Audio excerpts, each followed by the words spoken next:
You're from Sri Lanka. Yeah. How did you choose the career of a soldier?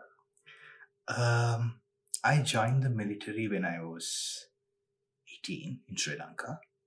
Right, right on my birthday, I joined. Like I had a feeling that I need to be in the military. I really love to wear the uniform, so I joined Sri Lanka military, and I worked for special forces in Sri Lanka for 5.5 years. That was our bond period. So once I completed the bond, I resigned. I'm an aviation professional. I'm a pilot, All right. and I flew for airlines. So when the war had been ended in Sri Lanka, I thought like my duty is done. So let me start the thing which I love to do since I was a kid, flying. So I flew for airlines. And when the pandemic hit, we had to resign. And I moved to UAE. And I was working in UAE from 2019 until the war started in Ukraine. So that was an easy decision then. How was was it the hard one? Did you think about it for long? No, it's like I saw the headlines, the news bulletins about the Bucha massacre. So when I saw that, it was like it shouldn't be happen. Like it's wrong. I'm a soldier, so I thought that the best way which I could help is joining the military. At that moment, I knew that there is a procedure that Ukrainian armed forces have been started recruiting foreigners. So I went through the procedure, but in UAE there is a issue that they can't recruit anyone from UAE. So you have to go to another country which the recruitment is going on. So I sold out my car. Whatever the savings which I had, I just transferred them to my mother. I grabbed a ticket to Georgia, went to Georgia, and went to the embassy. But the recruitment system through the embassies were very slow. I had to be in Georgia for more than 2 weeks. So later, the embassy itself said that because I'm a Sri Lankan passport holder, they are unable to help me out to get a visa through Poland to cross the borders to Ukraine. So I took the risk, just booked a ticket to Moldova, and I thought like I will get into Warsaw, from Warsaw to Chisinau, then I can cross the borders. But unfortunately, in Warsaw, they stopped me saying that you don't have a visa to go to Chisinau. So we have to turn you back to the same place which you have been boarded. And I clearly said them like my intention is not to stay in Poland or Moldova. My intention is to move to Ukraine. Would you be able to help me out? So they guided me to the border controls of Poland, and the chief of the airport border control, he sat with me for a cup of coffee, and he went through my documents, and he was like, I have one option for you. Hand over the passport,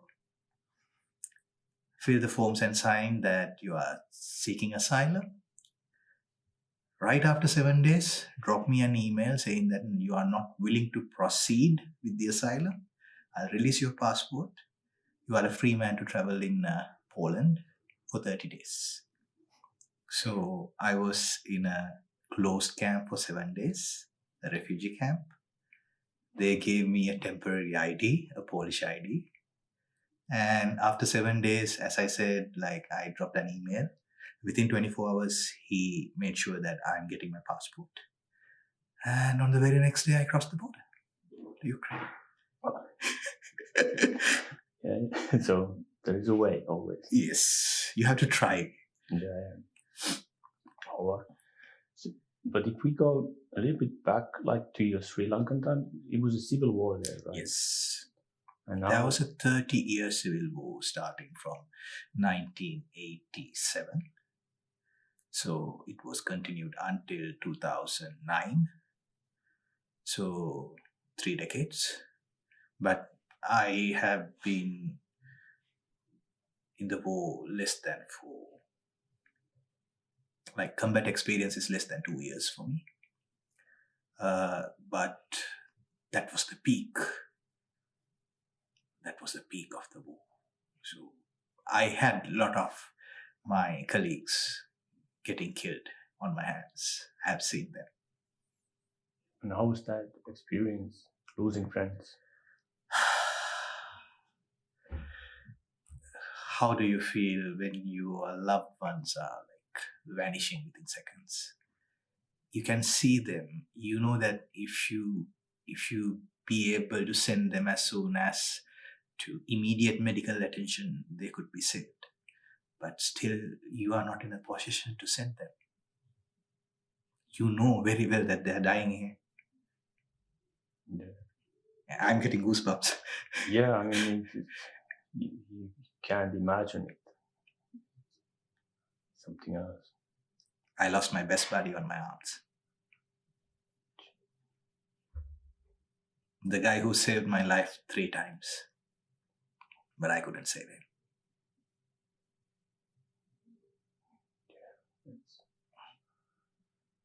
I'm sorry to hear that. It's what it is. Yeah. And the same continues here. Yes.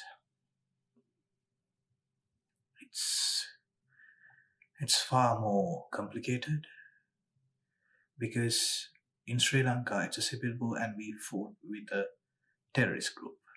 So yes, they had a small air force. Yes, they had a navy, but the air force is like Cessna 172s, 174s fixed with RPGs or machine guns. So like you cannot categorize it as an air force, but still they had them. Yeah. And they had artillery up to 120 millimeter mortar.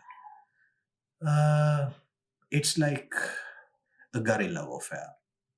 It's totally different with the current war which I'm fighting. This is with the technology and this is totally artillery warfare and cluster bombs, white phosphorus, which I have been never experienced in my life. I have heard about cluster bombs and I know that it's prohibited by the Geneva Convention, but every day in the front line we are getting thousands of cluster bombs. So it just spreads out all over the place. It's a normal artillery shell which they are firing out, but around 100 feet above the ground it explodes and it just drop here and there are a lot of grenades. And the white phosphorus? White phosphorus, I have a lot of experience in white phosphorus when I was in Moladova region close to Starisarti. They used to rain on white phosphorus. Like you can hear the noise, it's coming in, and the only option is going to some kind of an underground shelter. Other than that, you're not safe. Every damn thing it touches start igniting and burning. Yeah, that sounds horrible. And how big areas can it cover? I think one of those can be able to cover around 100 square meters. I believe that. I have a proper idea that what is the specifications of that, but still with the experience I know that it covers around 100 square meters. Yeah. But if that touches you, if that touches you, you have 2 options. You can't douse it by water. Either you have to grab some sand or mud and just crush it wherever it's burning, or else use a knife and just cut with your skin or the flesh. That's the only option. It's like acid, it will just melt through your skin and body. So, to your experience, how does the Ukrainian army differ from the Sri Lankan? I mean, it's a different kind of war for sure, but just if you think about the army. It's like this. Every war has, like, every country has their own doctrine according to their terrain. In Sri Lanka, we mostly had jungles, marshy lands, and we never had big open lands. Like in Ukraine, most of the time it's farmlands, 2,000, 3,000 acres. You have few tree lines running in four corners, and it's a very big open land. So the tactics which we followed in Sri Lanka and Ukraine is totally different. And some tactics, like some of techniques which the Ukrainian forces are using, sometimes I feel that you are like getting killed by yourself by using those techniques. We cannot correct them. We are not in a position to correct them at the moment. So we have to go with the flow. Yeah. So, but you were born in a tropical country and lived in. How does the coldness? I used to tell my colleagues and even my commander that I don't know how would I will be able to cope up with the winter. And when it was around -9 and snow up to like 5 feet in Luhansk region, I went for several operations. Like, I was wearing more than 5 layers of thermals under my uniform, and I was wearing the Gore-Tex and another 2 jackets. Like, I was bulky. I think I was the thickest man on that group. Still, it was damn cold. And once it gets to your bones, and it's really hard. It was really hard. But when I got shot in my leg, I managed to walk. Like, I fell down, and I can remember I crawled back, and I stood up, and I fired an RPG again towards that French who shot me. And once I confirmed that Russian was killed, I started walking back with my all gears and the trophy weapons which I acquired from that Russian trooper, more than 2 kilometers. And I was refusing to go to the hospital because I didn't feel anything bad. But my commander insisted me, like, he gave an order. It's an order, you have to go. So when the medics came in and when they were checking on me, it was a big hole in my leg. A bullet has been penetrated. And I don't know how did I walk. I think I didn't feel much because of the cold, I think. So I believe, like, I'm trying to take this weather condition as a plus point for me. I'm from, so it's normal for us. For you, and then yeah. you feel cold and you're okay. This is normal. For me, it's Jesus. No. Yeah, and the feet are the worst for me because I used to wear around 3 to 4 layers of socks, thick socks, and my boots are like huge. And I got some good winter boots through the volunteers. Thank to them. So it's pretty much okay. Yeah, you can still move more or less with all that clothing and no, just rolling in the snow.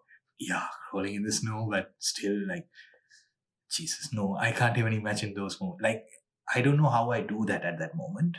I do it, but when I'm recalling those moments at the moment, it's like, how the heck I did it.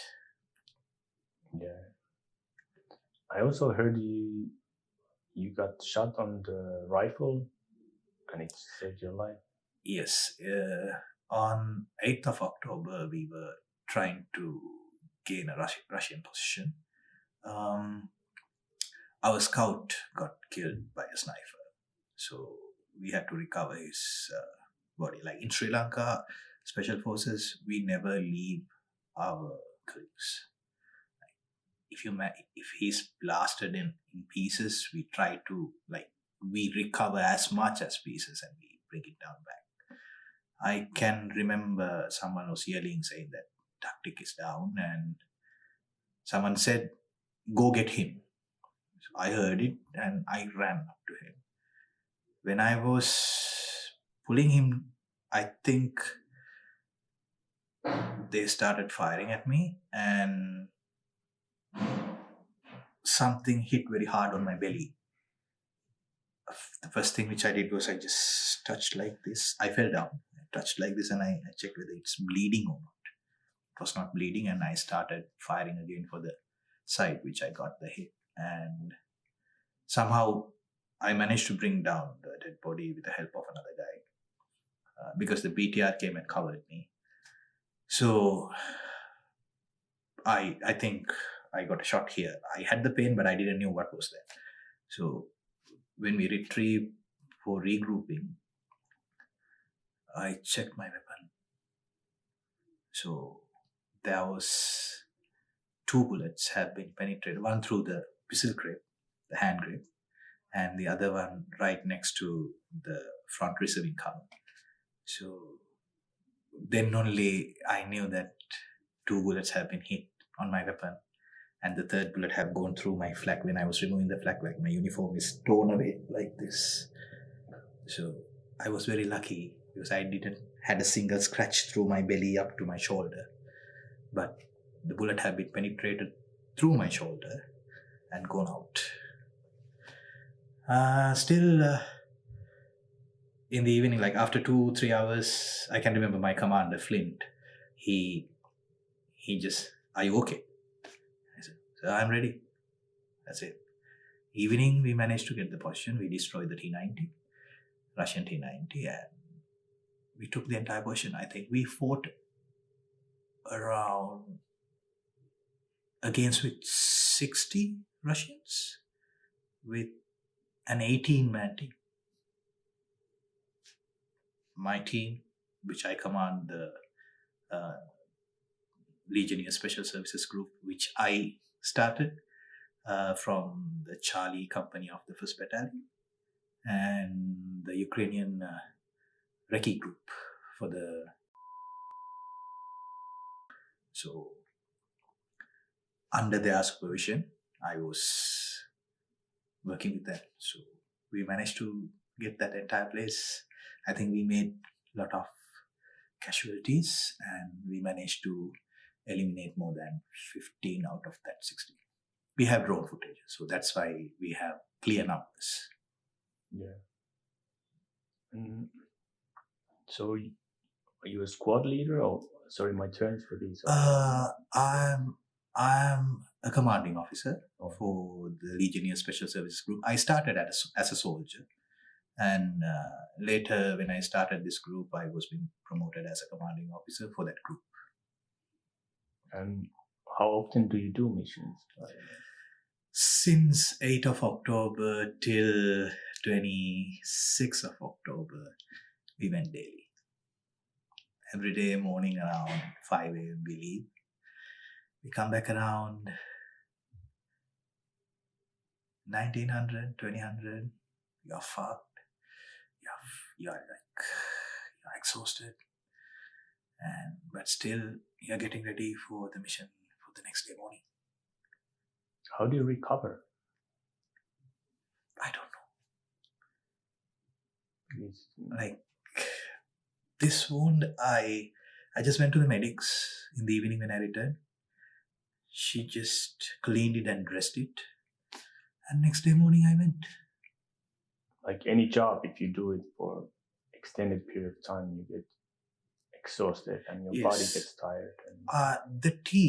The team which I had under my command, like those guys who's always, when are we going? I have no information yet, but I'll get it like within another 2 hours. If you guys are tired, we can take a break. No, let's go. I had a civilian medic with me with no military experience. He was in my team.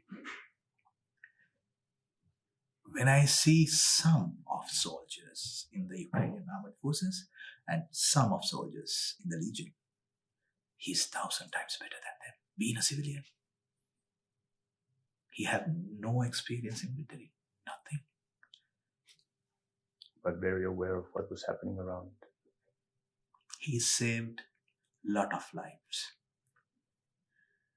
An unsung hero. He saved lot of lives. Lot of lives. Not only the legionnaires, the Ukrainian forces. Like the infantry, once we gain the terrain, infantry comes and put their defense line and they stand there. So there were instances that they were getting heavily shelled, and when we are returning, we can see that people are wounded and they are waiting for evacuation, but there are no medics. So I have seen texts. He's like, "Dentist, can I?" Yes, you are saving a life. Is he still working or in the? No, he left on 21st of November.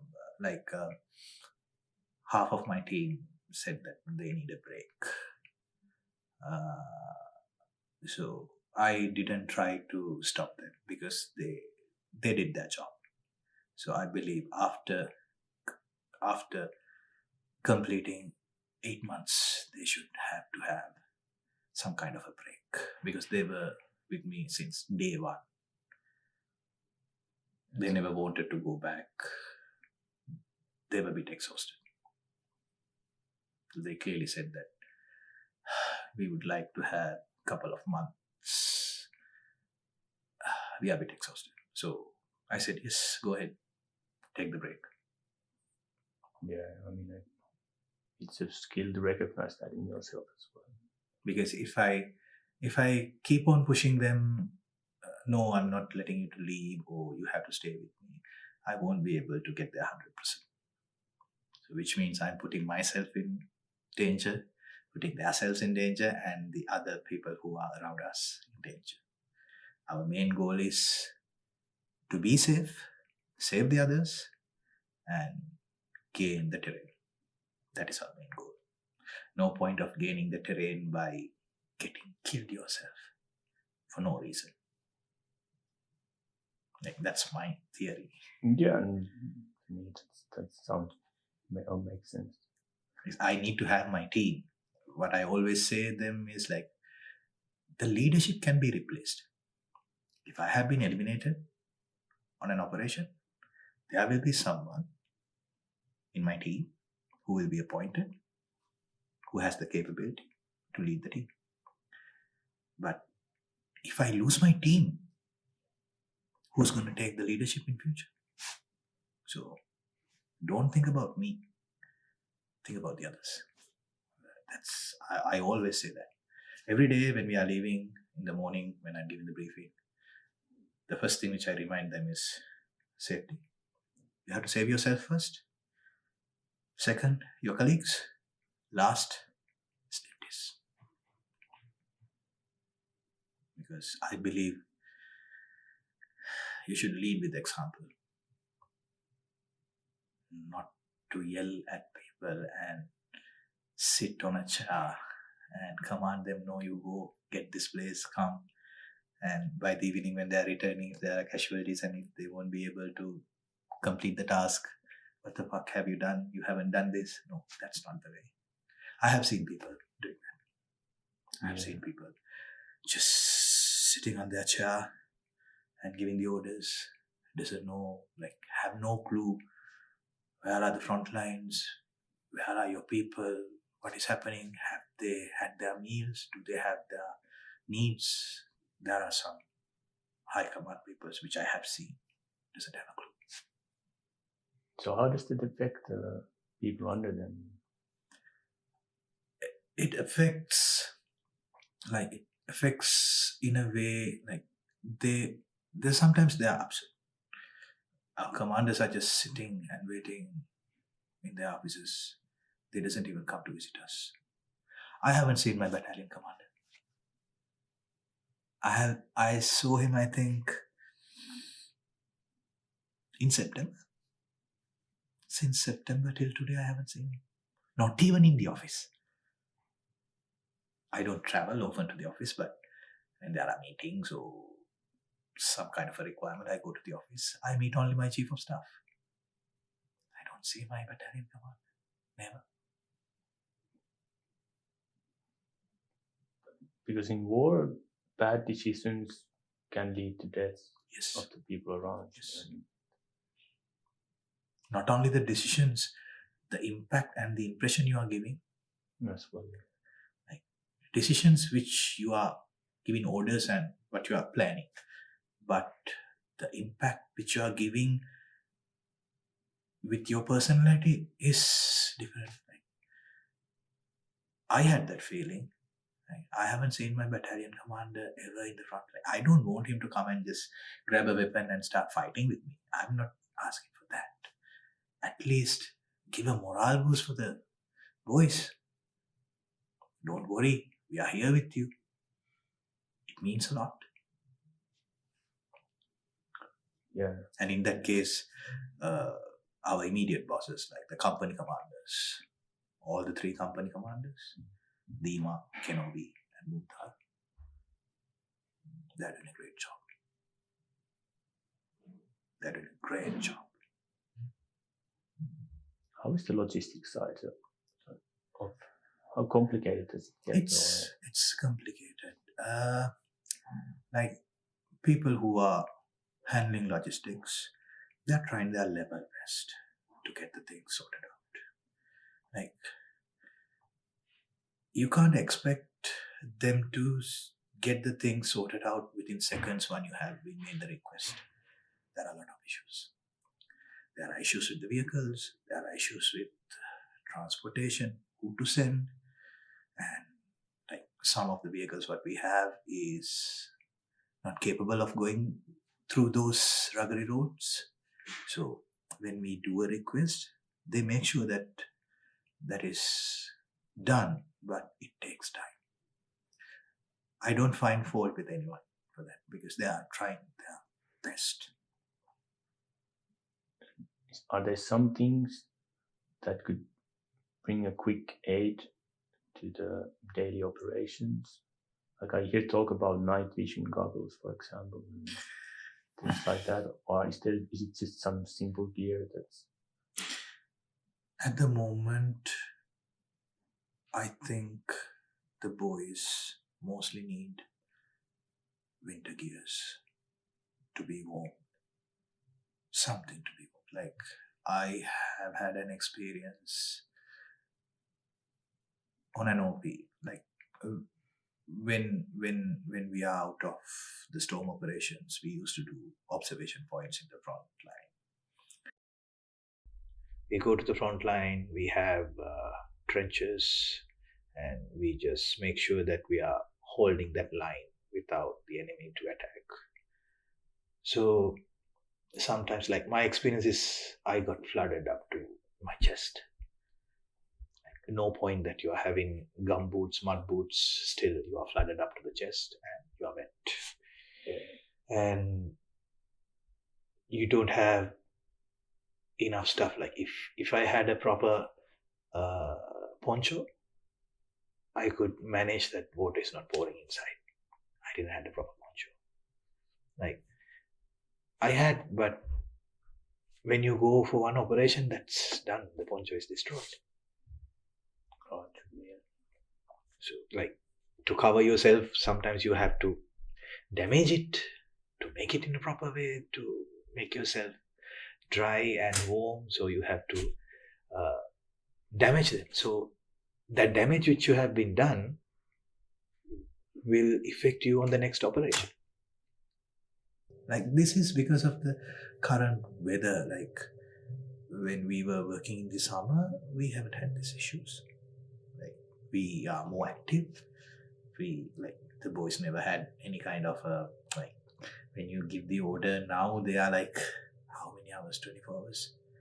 Okay, like they check, they have a doubt. Okay, 24 hours. They never say no, but they know that okay, I'm going to suffer for 24 hours. They have that feeling. But in the summer, like, when are we going?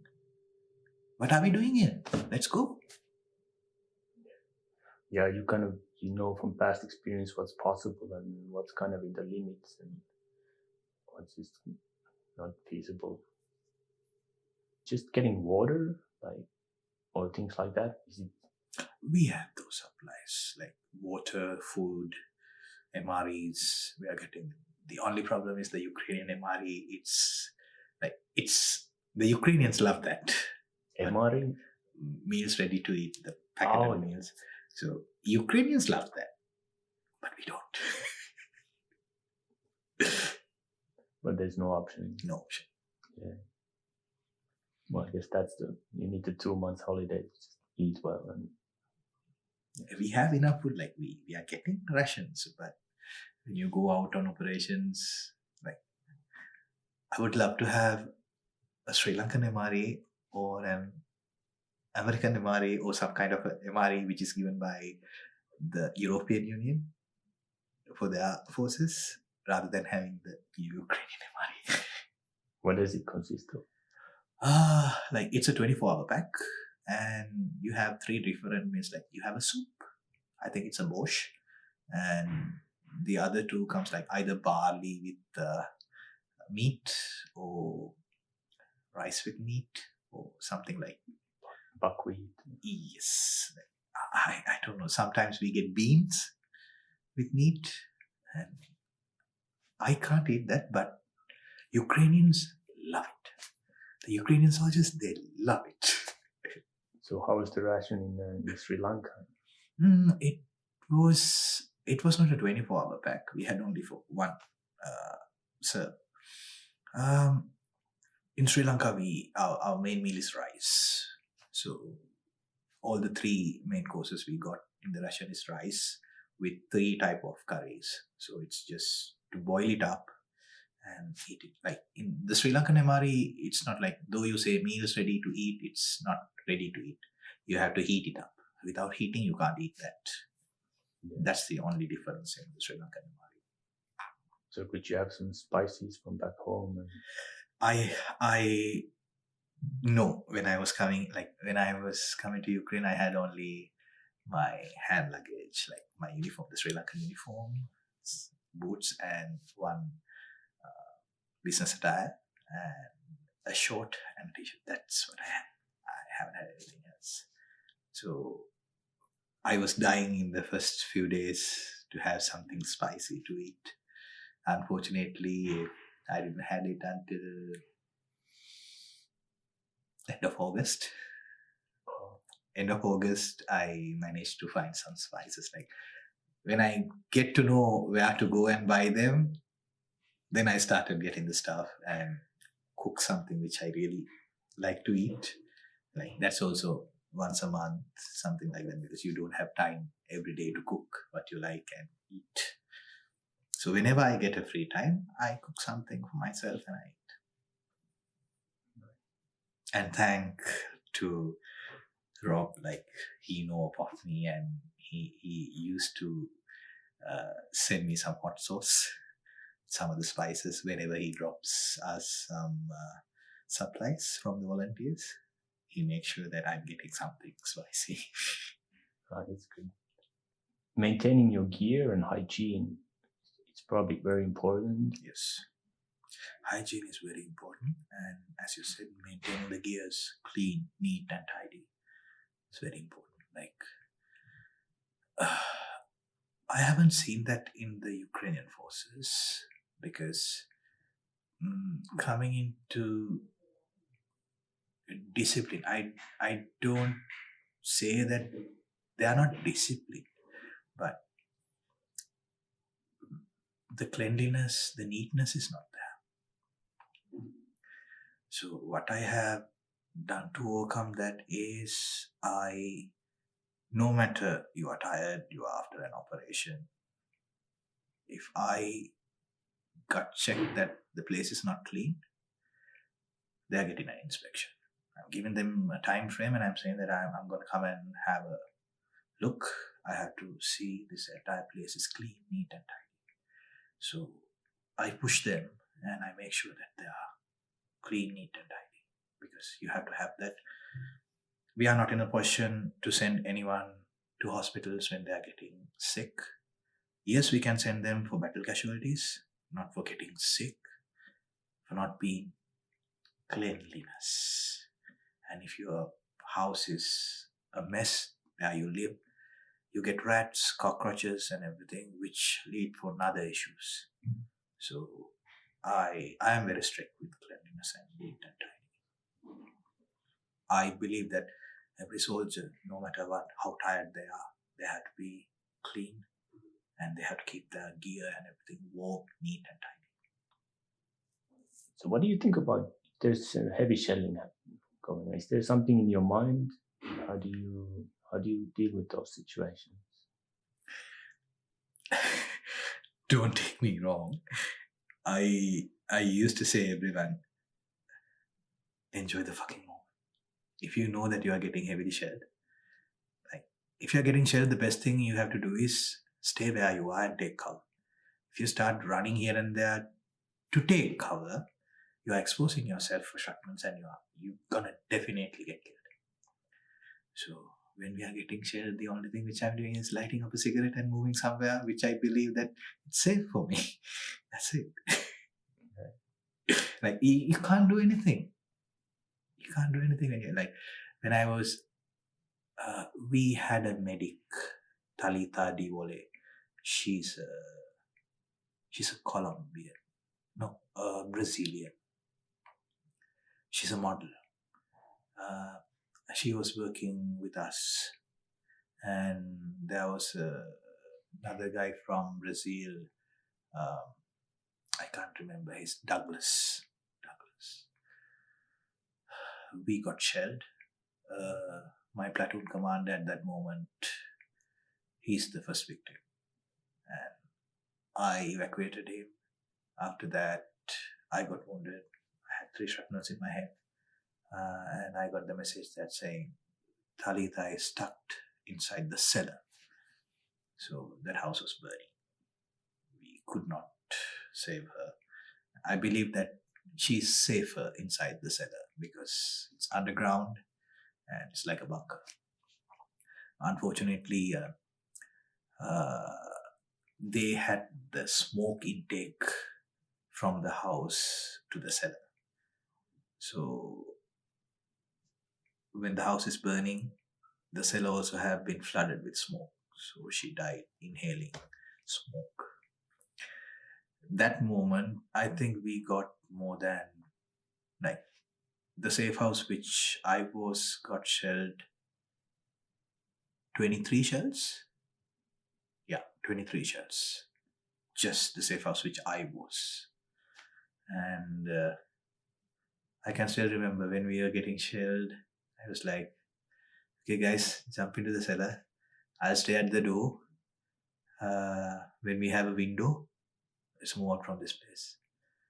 I was just smoking and chilling at the moment. Like, you can't do anything else. Either you will die, either you will walk away safe. So rather than having a pressure in your head, will I die? Will I die? If the next one is going to hit me, it's better to have a smoke and chill. At least if you're dying, you are still having a smile and a calm mind with you. And how do you feel about death or dying? I don't say that I'm not afraid to die. We all are afraid to die. But I think that fear has given me the ability to cope up with that. What I'm doing at the moment, I'm in love with that. I'm not trying to say that killing people, I'm in love in killing people or killing Russians or anything like that. We all are human beings. We have a right to live. Everyone, even the enemy or us. We all have a right to live. Unfortunately, these conflicts are there which we have to defend. So to defend, we have to kill. I love defending. So I like doing this. So if I die, I will have a smile in my face because I was doing something which I love when I was getting killed. So I will always have a smile in my face. And in Sri Lanka, it's a Buddhist country. Yeah, it's like we have all the ethnics, Buddhist, Catholics, Burghers, Muslims, Hindus. We have like it's a mixed culture. Oh, true. And I'm a Catholic. Like I never came out from my mother's womb stacked a cross in my butt to be a Catholic. Because my parents were Catholic, I have been a Catholic. I don't say that I practice, but I believe in what goes around comes around. If you do good, you'll get good. But you'll never get that good on the same moment which you are doing that. One fine day it will come to you. Or else, still, you will be able to stand in front of a mirror and say that, man, you haven't done anything purposely wrong for anyone. So be happy. Yeah. I hope I'm not talking a lot. No. It's very. You remind me. I spent some time in monasteries in Nepal, and it's still like the messages in your voice and in your values, and it's still the same. Like stay calm, do good things, preserve and defend the good. So, but to defend the good, you might have to do bad things. But you are doing the bad things to defend the good. So, if this world to be a better place, you have to defend. Yeah, and like you said, it's not an attack on any nation per se, but it's what they're trying to do. Country, which people were having their normal, ordinary lives, and suddenly, because of some kind of a moron who wanted to start a war and destroying this innocent civilians' life and the future. Do you ever try to figure out like what are these people thinking about? Because are they so detached from the reality or the people around them that they just want to create history? And I really don't know why President Putin want to do this. Like the Russian forces, they are following their commands. Every soldier in the Russian forces, they have got some kind of an order to follow, and they are following it. Their order is to invade Ukraine. And I don't know why Putin wanted to do that. But still, if he wanted to do it, why don't you fight with the Ukrainian forces? Why don't you attack the Ukrainian armed cantonments? Why you want to destroy the infrastructure? Why are you destroying innocent civilians' life? What is the reason?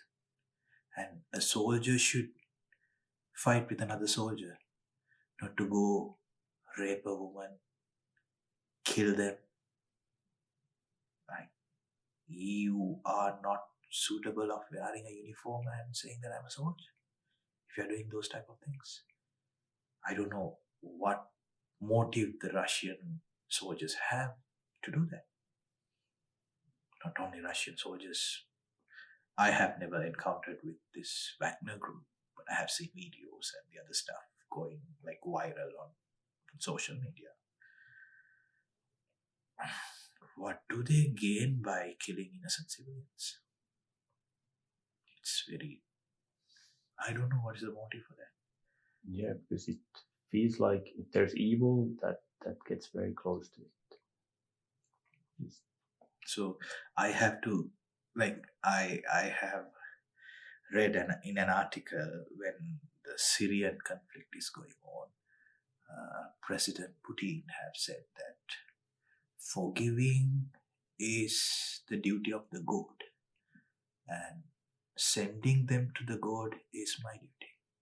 So I will use his words against him. Forgiving is the duty of the God. Sending them to the God is our duty, and we are doing it. No matter what, we will do it. Do you think the war changes people? Like, Yes. It depends with the person. The capacity of they can handle it. I have my colleagues who are fighting for past 8 months, who resigned and went back to their home countries, and they are going through PTSD. I have my colleagues who are still here. They are still as the same like day one. They are ready to go again and again. So, yes, war changes people. is there moments where you reflect on the war? There are in good ways, in bad ways, both.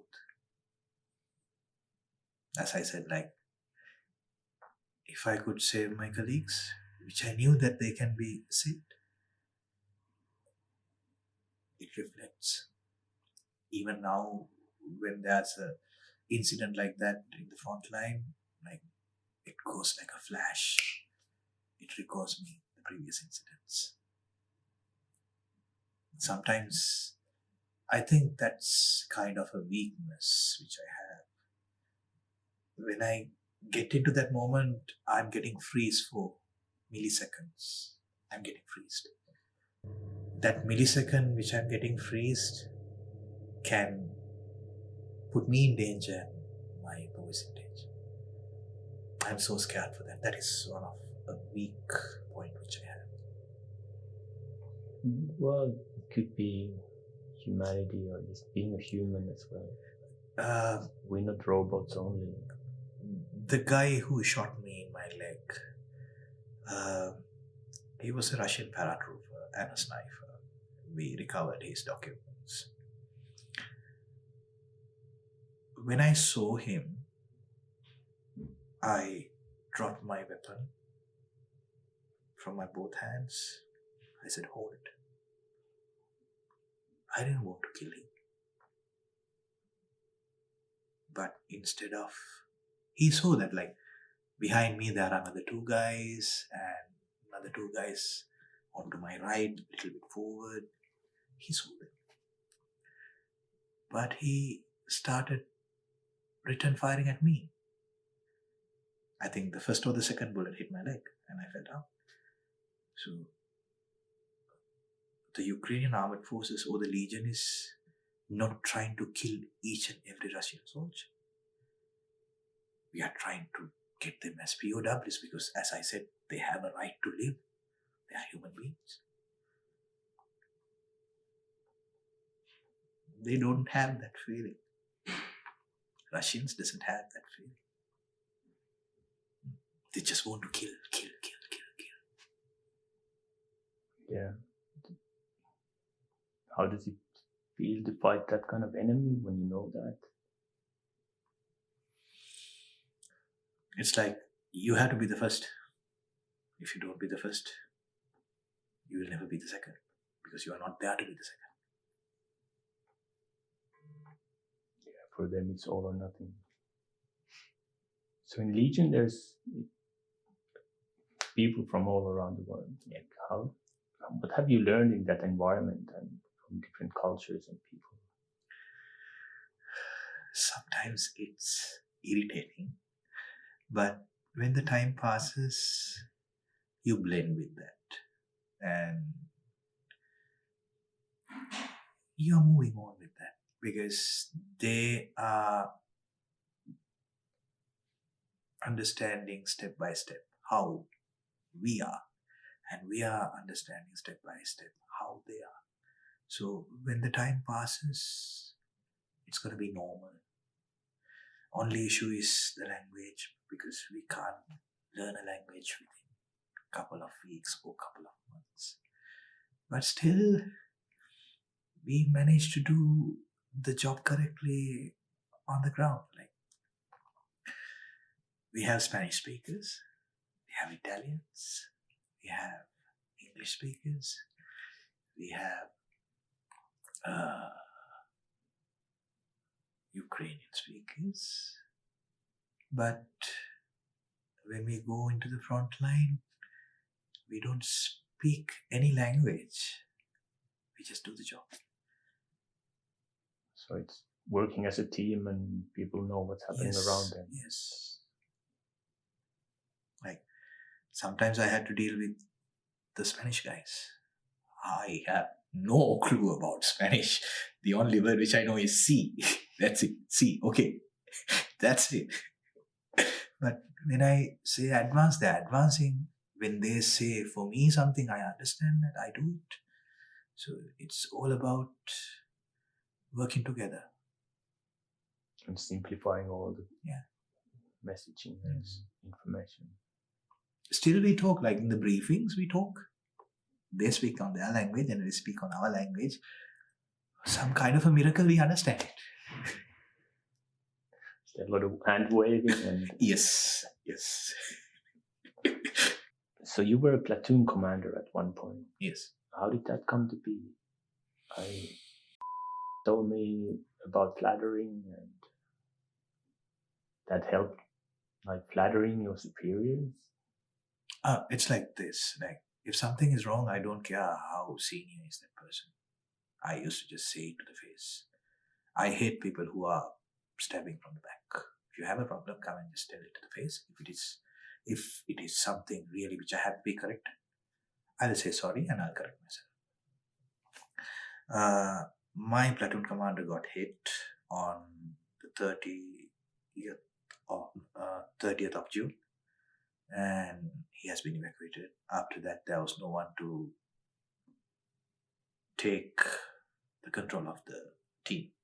So my company commander appointed me as the platoon commander.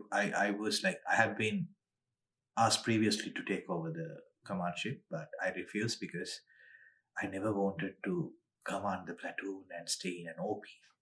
From day one, I was trying to build up a small team which can do deep penetration and destroy the targets and return. That's what I did when I was in Sri Lanka. So I had that itchiness in me. I need to create a team. So when I have been asked to take over the commandship, I refuse, saying that if I take it, I won't be able to do what I need to do.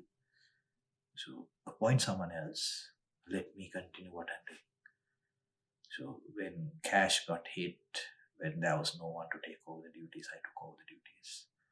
And when we moved into Kupiansk, and when our company commander fixed us with the recce team of I started doing the things what I really wanted to do. You never like to be like, you want to stay in this working as a team, not behind the Yes. office desk. And Yes. it's I always want to, like, I always say, like, I will be the first person to move in the team and I'll be the last person to return. that sounds like a leader. Good leader. Thank you. But because there's always stories, not during wartime, you don't read about it so much, but corruption and greed are human in nature. They are part of us. But Yes. how do you see that in war zone? I don't say that there is no corruption, even in this war, even inside the Legion. But the thing is, they are so clever that they haven't left any clue to prove that there are corruption. But what I'm trying to do is, that is none of my business. My duty is to fight. I have a team, and that is up to the higher commands to sort out that. Later, after this war, create some commissions and do audits and get the wrong people to justice. That will be done when this war is over, because at the moment the main priority is to hold the ground, save the civilians, and get the things sorted out. Those are secondary things. Like, as I said, what goes around comes around. At some point they might get a shell written, the name on that shell right into their head. But it can affect your daily operations to an extent. Yes, it had been affected us when we were in Moldova, when we were under a different battalion commander.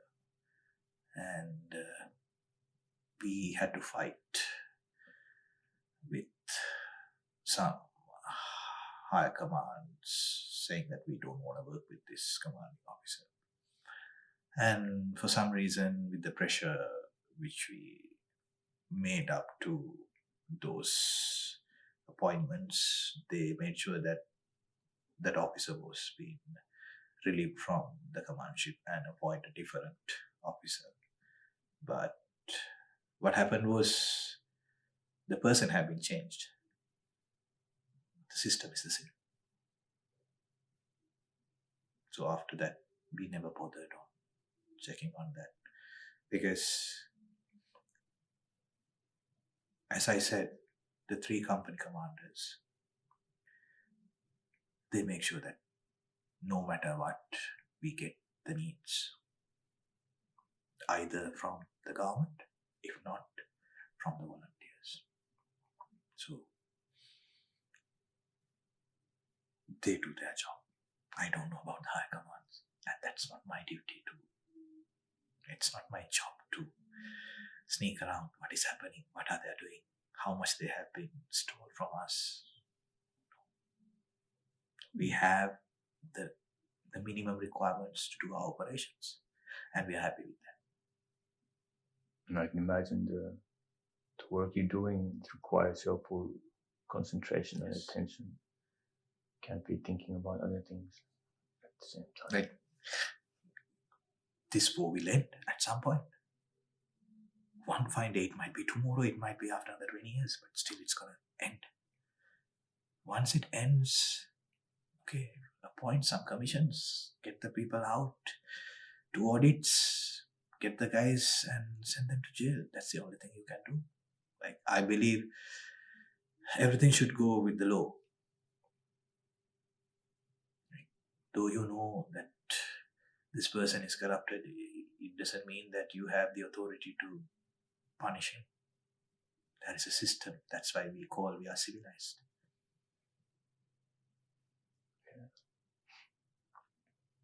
Have you heard stories on how the Russians deal with disagreements? Because there's stories that they shoot their soldiers and. I haven't seen them shooting their own soldiers, but the drone footages have been shown us that they are stranded, they are wounded fellow soldiers, and they are just moving out.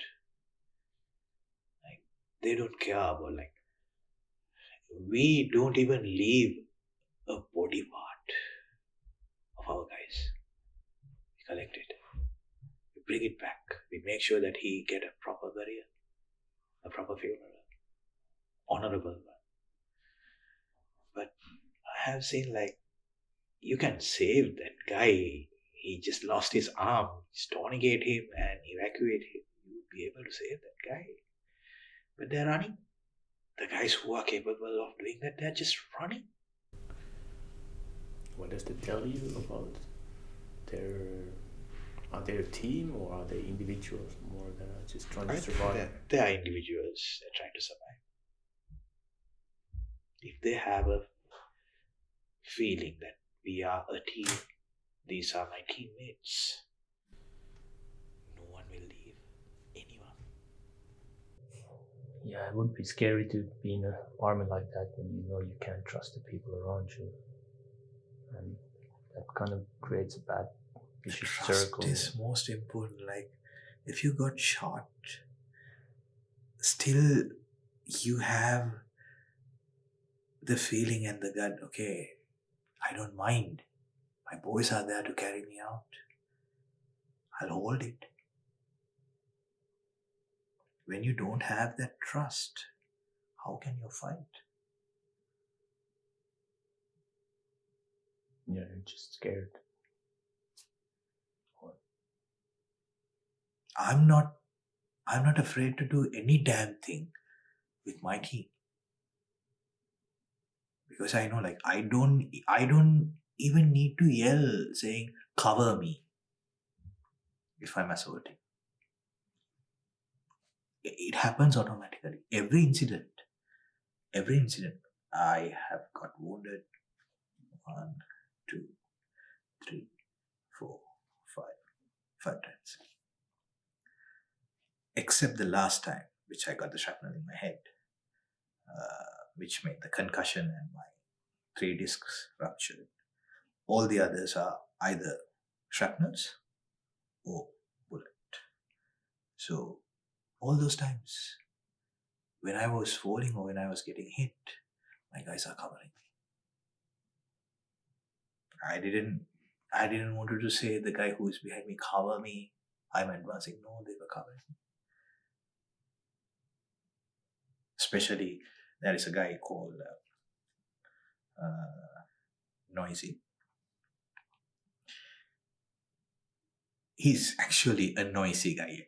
When he started complaining about things, like he's like a spoiled kid. He complains about everything. I don't have that. I don't have this. But he saved me 3 times. If he was not covering me, like, I'm dead. I didn't want to say that Noisy covered me. No, he didn't. They are your first aid, but the actual, like, from 5 injuries, recovering. So the shrapnels which I had in my head, are they still there? No, they removed it. 3 pieces. So it was on 30th June I got the shrapnels. And on the 1st, when I had the bandage itself, I came to Kyiv by the train, because one of my friend, a Ukrainian, he promised me to donate a vehicle. So we didn't have vehicles at that. Like, the battalion had vehicles, like mini buses and other stuff, but not a vehicle which is capable of going on off-road. So he gave me an L200 Mitsubishi. So I never knew I had shrapnels. I thought it was just a wound, a cut or something. So I didn't even go for medics. I just bandaged it by myself. And there was a ex-marine called Yato. He is the person who cleaned the wound. And I drove it from Medica back to Kharkiv. Like, the same day night I got into the train, I came in the morning to Kyiv, and he said that there is an issue, you have to go to Medica. So I went with him to Medica, and we got the vehicle from Medica, and he drove it up to Kyiv, and from Kyiv I took the vehicle and I drove it up to Kharkiv. So continuously 24 hours I was on the road. And after that, we were like, it took another several days to clear up everything, to recover the destroyed weapons and log them in writing, what happened, inquiries. So after a week, I had a bad headache, and I informed it to my company commander. So he said, let's go to the hospital. Took me to the hospital. They checked, and they took 3 shrapnels out and stitched the first. The second, as I said, it went through here. The wound was there, it was bleeding. I just bandaged it, and after 2 hours again I was in the front line. I'm not trying to boast about myself. This is the actual incidents which happened. And I had grenade shrapnels in my left knee, I think around 9 or 10 shrapnels. I just removed few by myself, And I didn't even put a bandage or not even plasters, nothing. I just kept on fighting. And when I got hit in my right thigh, because my commander was like, it's an order to go to the hospital, I went to the hospital. Like, later, I felt it's good that I came to the hospital because I never knew that there was a bullet inside. And they had around 10 stitches. And since the day that they did the stitches, I was fighting with the doctors to go back, to discharge me. And I managed to discharge without getting my stitches out. And I went back to the base with my stitches and I did 2 operations with my stitches. So that's the itchiness what I had. I can't stay somewhere. Like I can remember only I heard the whistle and I knew with that, thanks to Moldova, because we were getting constantly shelled in Moldova. From the sound, we can say the distance which is the shell is going to explode. So I heard the whistle and I knew it's going to explode somewhere very close by to me within next couple of seconds. I normally don't wear helmets. Like, that's my identity. Dentists never wear helmets. Dentists wear only a bearers. That's my identity. So when I knew that it's going to explode a couple of feet away within couple of seconds, I jumped into the trench. While I was jumping, something hit my head. And next time I can remember, someone was pulling me out from the trench. And the moment when he was pulling me out, I heard through the radio saying that enemies advancing from the left. I just cocked my weapon and I pointed it to the left side, and the guy who was helping me was also pointing to the left side. And I said, I can't see anything. I couldn't see anything. Everything was blurred. I said, I can't see anything. And he said, shh, shh, shh. So which means I was yelling because I lost my hearing. And I said to him, when you are shooting, tap me. I'll also shoot. I don't know where am I shooting. That's it. So I had to stay there for like 30 minutes to 1 hour. I can remember they were taking me to a BMP. And after that, I think I got blackout again. I vomited. And when I was opening my eyes, I was inside the hospital. And I couldn't walk. I was walking like a crab. I have lost my balance. So still I was fighting with the doctor to release me, saying that I'm good. And my company commander came in, Guntar. He came in and said, you are fucked. You can't hear. You can't walk. You are fucked. So please stay in the hospital. Get your proper medication and come back. But I think the fourth day when I was in the hospital, I got to know one of a Ukrainian officer in our team got killed. So I badly wanted to come back. And I said the doctor clearly, my colleague is passed away. I need to go to the funeral. So he released me with one condition, that I would take further treatments. I had to go through an MRI. And till he confirms, I'm not going to the front line. That was his condition. So we did the MRI and they found that 3 discs has been ruptured. That was the reason my entire left hand was numbed. And I had a clot here. So that's the reason I'm getting short-term memory loss. I had an issue which even I have that now. I can't remember people.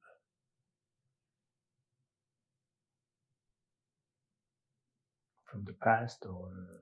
The people who are around me. I couldn't remember my company commander. His face is very familiar for me. I know that I know this person, but I don't know when, where, how. I had that issue, I think, badly. But since last week, I still have it, but not like the first few days.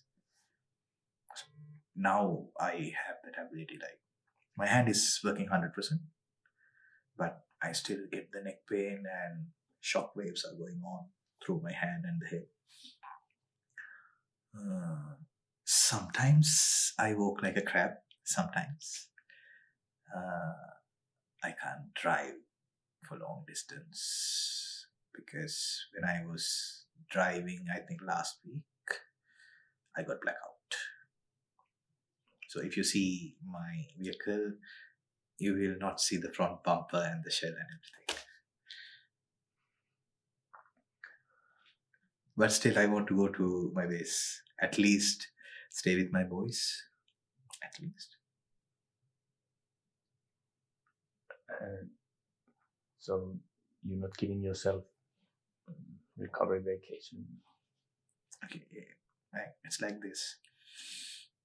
If I say that my medication is being with my boys in the front line, that way, I would be recover faster than this. That I'm staying somewhere, getting medication in a hospital or somewhere which the commanding officer had been said me to stay in a safe place, not in the base. So rather than thinking what is happening there and stressing myself, if I was there, that stress is gone. Like 50% of my issue is sorted. I have two issues now. One, that I have to recover. My body have to recover. The second, why am I staying here? I need to go there. So I have two issues. So I'm stressing myself to go to that place, talking to everyone, pushing the COS, calling him, talking to the doctors, let me go, release me. If I be in the base with those two issues, one issue is sorted. So the other issue is getting recovered. So I can put my 100% focus on getting recovered. So I'm trying to explain that, but they don't understand it. But it sounds like it's good energy around those people. And Yes. So that's, to me, that's kind of the healing power in that. That's what I'm trying to explain. Like, they are trying to do their best for me. It's not like they are trying to do something bad for me. They are trying to do their best for me.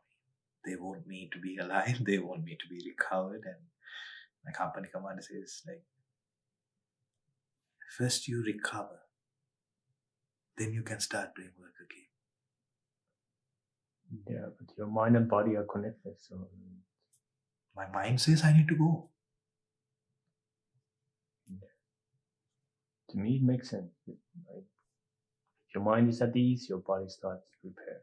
But under stress or you can't. discomfort, surviving. That's the reason, like, I can't sit and wait. So what I'm doing is I'm talking to people, talking to volunteers, trying to get some supplies. Like last few weeks, I managed to talk to some people and get some winter gears, radios. So I don't want to spend the time just laying on a bed. So I do my best. Because my boys are fighting there and I'm just resting on a bed. No, it can't happen. Yeah, I mean, I'm sure there's a lesson in just staying still as well, but people are different also. Some need the movement.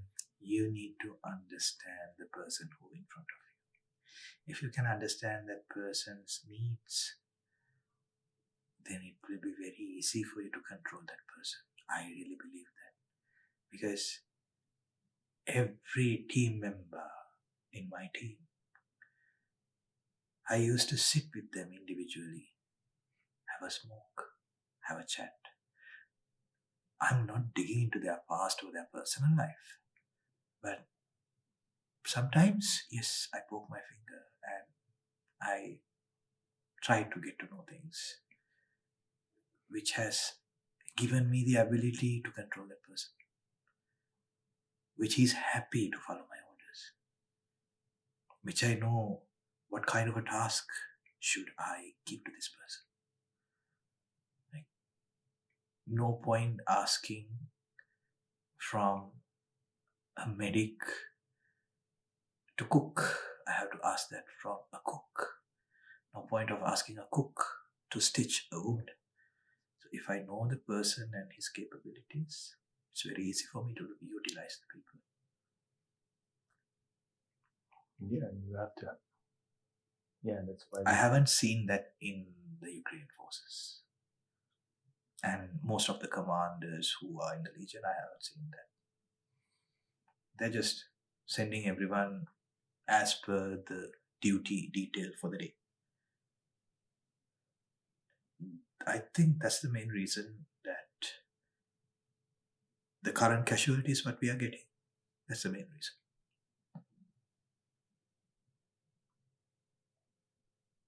How can you start untangling that kind of issue? I fight back. Yeah, I fight so back. you just Like, not in front of everyone. He's my commander. I have to keep that respect in front of everyone. Like, if I start arguing with him, those people will also start arguing with him.